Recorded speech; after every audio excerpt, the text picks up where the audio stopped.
Takže zdravím všechny, kteří se sem připojili ke mně, respektive zdravím všechny, kteří zkoukli na tohoto video. Dneska bych si sama chtěla připravit vlastně jídlo na celý týden, to znamená, ukážem se tady jeden takový rychlej poměrně recept na lehce vylepšený kuře z rejží, protože samotný kuře z rejží jíme skoro furt, tak ať to má nějaký grády.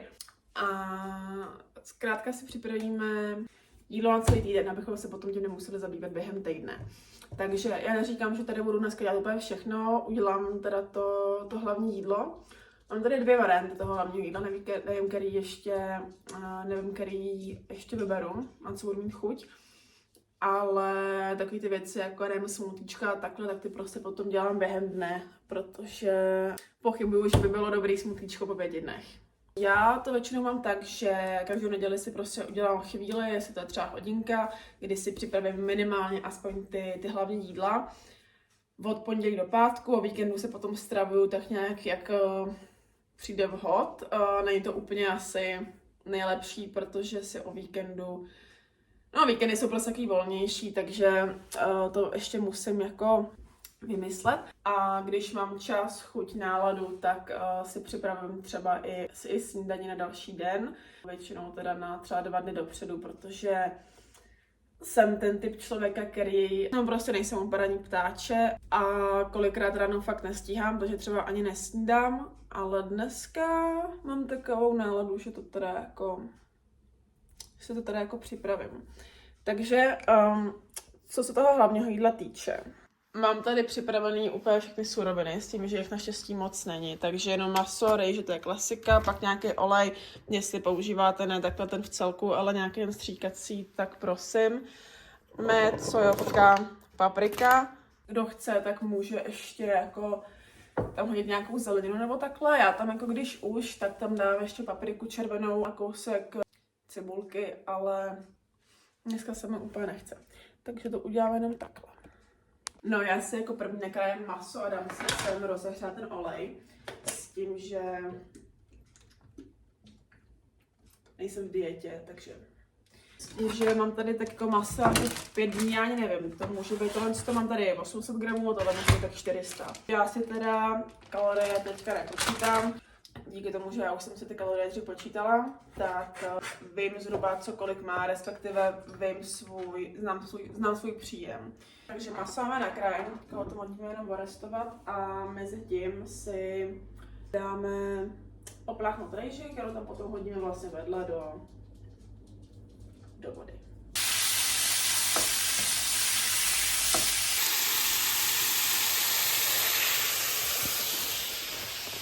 No, děláme to maso a já, jelikož dám 5 porcí, tak jak jsem říkala, já běžně mám půlku toho pytlíku, což je 60 gramů na 1 porci, ale protože mám poslední dobou velký hlad, tak udělám ty balíky 3, to znamená 360 gramů na 5 dní, což je...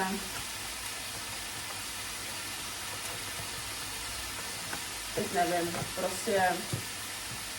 Durma.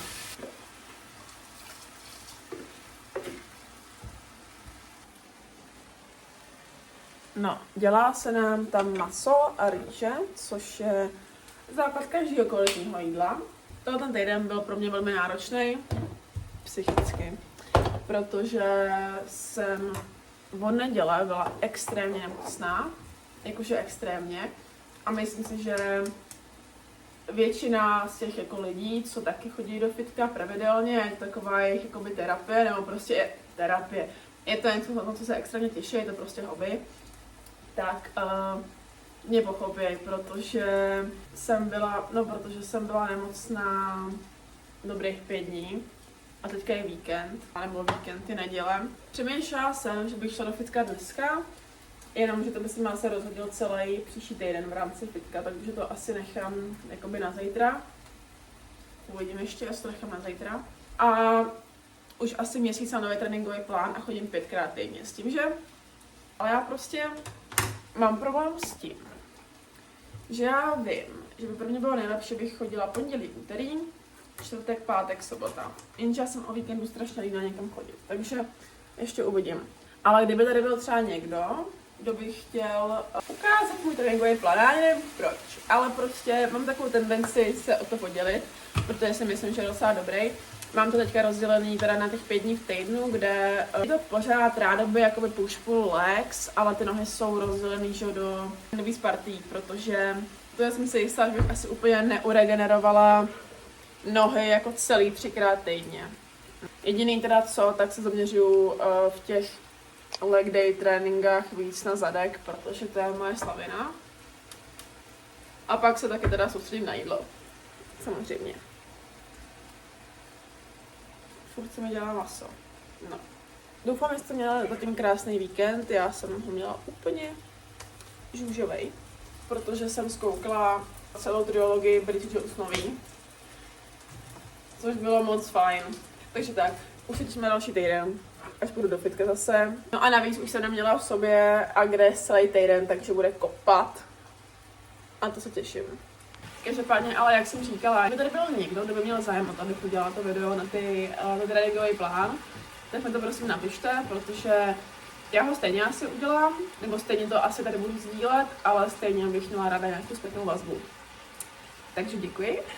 A jelikož se teďka fakt hodně zaměřuju na to, abych jedla správně, tak proto dneska dělám full day of eating, respektive meal prep, abych se i možná dokopala do toho to reálně udělat. Už jen to hlavně jídlo mě nebaví. Ono to ani reálně nezabere tolik času, nebo jakože fakt nezabere, ale pro mě to jako vstát a jít to dělat, mě to prostě strašně nebaví.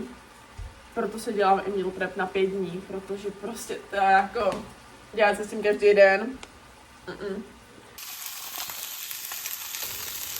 Teď jediný, co tak trošku stáhnu ten stupeň, hodím tam trošku, já ani nevím, 2 lžíce sojovky, tak 4 lžičky medu a celý to zasypu paprikou.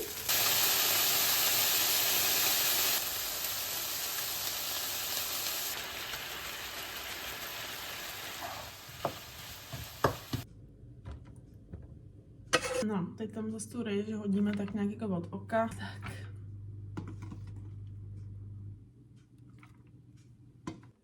No, to bychom tady měli hlavní jídla. K snídani mám víc možností samozřejmě, buď vajíčka nebo ovesnou kaši nebo smutíčko. Já asi budu dělat ovesnou kaši. Dost času, když si dělám ovesnou kaši, tak já si ji ani jako nedělám jako buď doma nebo třeba den předem. Já co většinou dělám je to, já si prostě krabičku, tam si nasypu ovesní vločky, tam si nasypu protein a pak to prostě zaliju teplou vodou, protože to prostě ve škole máme možnost udělat si tam teplou vodu nebo prostě uvařit si tam čaj, takže ale když se mi chce s tím dělat, tak to udělám prostě s mlíkem tady doma. Teďka, když to budu dělat tady a teď, tak mám 2 varianty. Normálně jsem u vločky a jako zdroj bílkovin nejčastěji používám buď protein, ten používám bez příchutí a pak to doslazuju, nevím, buď třeba nějakým syrupem nebo s kořicí, nebo s kořicovým cukrem. Záleží. A nebo vlastně to udělám úplně stejně, ale mimo proteinu použiju 2 bílky, 2 až 3 bílky, teďka nevím, kolik jsem používala. Jsem to dlouho nedělala. Ale použiju bílky, což je taky varianta. Oni tam nejsou nějak extra cítit, ale já stejně možná radši používám ten protein, protože je takový krémový. Takže dnes bude mlíko, vločky, protein, z kořice nebo z kořicový cukr. Z kořicový cukr, kdo chce, může použít z kořice nějaký zero syrup, sladidlo. Já to nechci, já chci cukr. Uděláme si takový typický podzimní recept, protože z kořice jabko házím tam většinou 40 gramů, což je zhruba tohleto. Pak tam hodím cca 200 ml mlíka, co se z kořicového cukru týče, tak nějak jako, aby to bylo dobrý. Protože budu používat, jak jsem říkala, ten protein bez příchuti. No a nakonec teda 1 skoupu toho proteinu, to znamená, nebo jako skoupu. Já použiju ty skoupy 2, tedy se to musí dát na 2, aby tam bylo 30 gramů. No a já ovesnou kaši asi znáte, prostě to budeme míchat na středním ohni a pak to dáme vedle. Já jsem nakonec toho mlíka musela přece jen dát trošku víc, protože tím, jak je tam ten protein, tak z toho bylo spíš těsto než ovesná kaše. Tohle se taky bude dělat ještě chvilku, takže já mezi tím. Někdo to má rád s banánem, já ne. Já nesnáším teplý banán. Já tam do toho házím vždycky jabko a aby se to dalo požívat, tak se ho nakrájím. A vlastně jako není to úplně esteticky krásné jídlo, ale je to výživný. Moje máma, když si dělá ovesnou kaši, tak tam to jabko strouhá. Což je taky možnost, jakože proč ne? Mě to nebaví potom mít to stuhadlo, takže ho prostě nakrájím. Ale nápad dobrý, takže kdo chce, teď se nastrouhá jabko. No, ovesná kaše už je asi hotová. A já teďka úplně stáhnu ten oheň, hodím tam to jabko, promíchám to a máme hotovo.